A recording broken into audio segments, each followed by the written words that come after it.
So I'm doing one of the 5 of the interventions for the Denver model. Um, I didn't find any parent with a child, and I couldn't use myself. So I got my sister. So whenever she has kids, she's gonna know that she can use any of these interventions in case one of her kids might have autism. And even if it didn't, I think it will work as well. So the one that I pick, it's the teaching parents do what I do, helping their child learn by imitating. So why is imitation so important? Well, imitation, it's really helpful for everyone. It's something that all kids start doing as soon as they start developing and growing up. You learn easier by imitating what you're looking, and it comes easier than practicing. So mm, so we use this cells called mirror neurons, which link actions that we see that we see others doing with to do that we see others doing, and then we do it ourselves. Uh,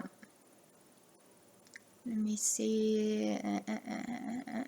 So we learn this imitating by looking at our siblings, our parents, grandparents, without even trying, because it's something that we see it so often doing in patterns that it comes actually naturally for us to imitate, to display again, because we see it so often, and it helps us become more.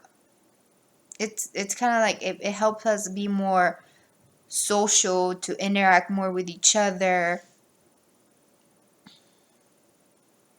And then the difference in children with autism, children with autism, they might not use imitation um, as well as other, mainly because they're not paying attention, or they're just unmotivated to pay attention or look at what others are doing, since they're doing their own thing. Their mirror neurons are not as fast or as awake than normal kids will actually be. But I'm gonna show her some of the what will be some of the problems that we could encounter if you don't use imitation with your kids. Children who do not imitate others can miss out on many learning opportunities. um, it decreases the motivation to imitate. So later on in as they're growing, they won't be as motivated to look others, to observe, to display the same behavior or action, because they haven't been taught to do it. So it's harder for them to actually later on look at it and pay attention to it than if we would have started earlier in their lifespan. Uh, and rather than just doing it themselves and look at others and imitate their actions, it will be like doing it for the first time. So whenever they're gonna display an action or a behavior, it's like learning it for the first time, instead of just looking at their sibling or their parent acted for them for their own, and then yes. So imitating helps them enhance their social relationships, the share their share of meaning and emotions with them. So things that parents can do to teach their children imitation will be imitate sounds, like imitating the sounds of different animals, the sounds of certain actions or cars, or if you're gonna stop, then you say stop, but also you're using body language, social movements, gestures.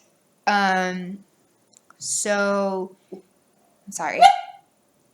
Also, uh, imitate actions and objects.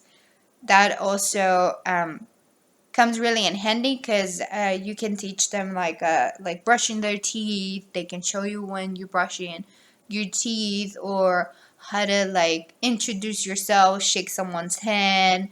Um, what other actions do you think that a kid could learn?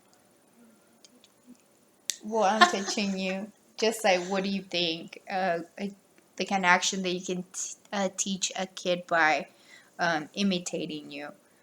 Brushing their hair. Yeah, brushing their hair. Just putting a simple bow in your hair, or how to take a shower, the steps to take a shower. Also naming like everything that you're doing, so that it's like encoded in their brain. Whenever they're displaying that behavior, they know what they're actually doing. uh, Expand on their child's actions. So mainly like whenever it's too simple, whenever it's kind of like an easy and they already master that, take it a little bit farther, like add a little more steps and then do it, and then let them imitate it and expand that action. What else? What else?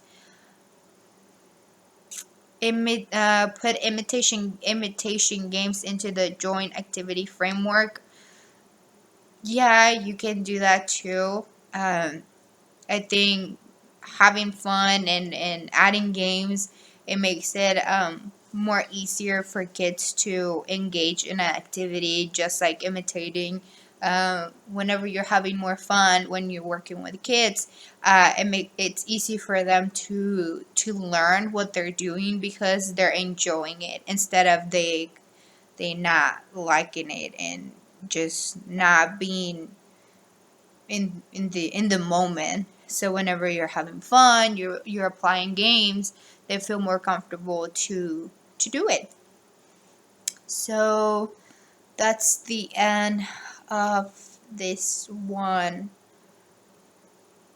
technique that I picked.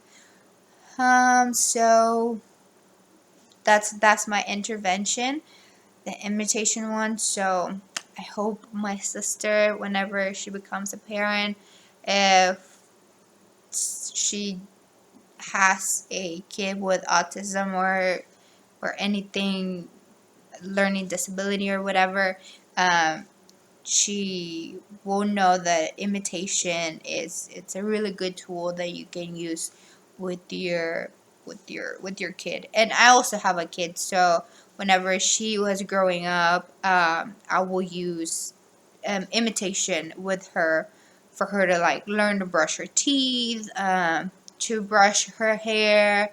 Whenever it was time to get in the shower when she was really little, well, it was taking off your clothes, step into the shower, and then, yeah, this is what you do.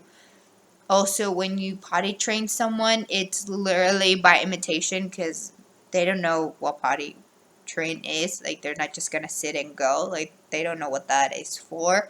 So, whenever you potty train a kid, even at that young age, you're using imitation with the little kids. So, and that's it.